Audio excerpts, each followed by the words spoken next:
Sistem kepemilikan atau pusako di Minangkabau lanjutan AMPE.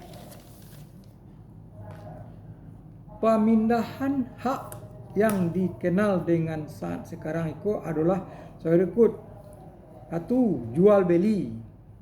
Menurut adat, menjual aratu pusako tinggi dilarang, apalagi untuk kepentingan pribadi si penjual. Menjual artu pusako berarti tidak mengingat masa yang akan datang, terutama bagi generasi kaumnya. Adanya suatu anggapan bahwa orang yang menjual artu pusako yang tidak menurut semestinya, hidupnya tidak akan selamat karena kutukan dari nenek moyang mereka yang sudah susah payah mewariskannya. Namun demikian ditemui juga lewat baru banyak kini si penjual atau pusako dengan berbagai alasan. Alasan tersebut adalah berikut. Tanah pusako itu tidak produktif lagi, tidak bisa dijadikan sawah maupun ladang, lantas dijual dan dipergunakan untuk membuat atau membangun pabrik, perkantoran, dan perumahan. Yang penting tentu azas kesepakatan anggota kaum. Tidak ada yang mengurus sehingga terlantar. Itu yang kedua. Ahli waris merantau dan tipis kemungkinan untuk pulang mengurus harta pusako itu. Harta pusako dijual dengan tujuan untuk dibalikan uangnya kembali kepada benda lain yang lebih produktif.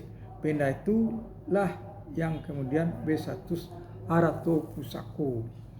Kasadonya itu dapat terjadi bila ada kesepakatan seluruh anggota kaum, baik di rantau maupun di kampung. Gadai. Harta pusako dapat digadaikan kalau berkaitan dengan kepentingan kaum atau menjaga martabat kaum.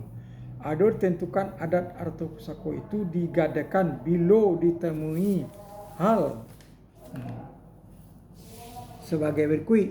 Adat tidak berdiri seperti pengangkatan penghulu, itu boleh digadaikan. Rumah gadang katirisan. 2. 3. Gadis gadang tidak bersuami.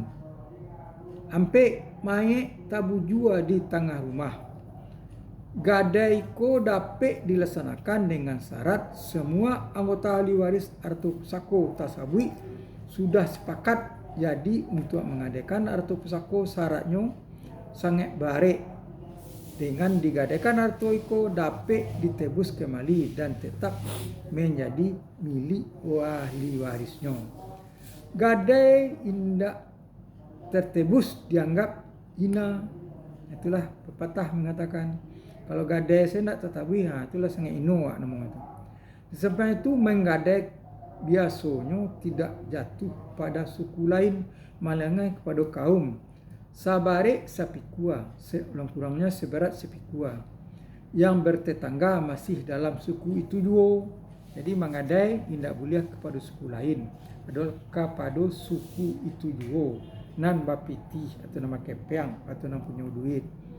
Si pengadai memperoleh semula uang atau emas yang diukur dengan luas atau yang digadaikan dengan penafsiran atas persesuaian kedua belah pihak.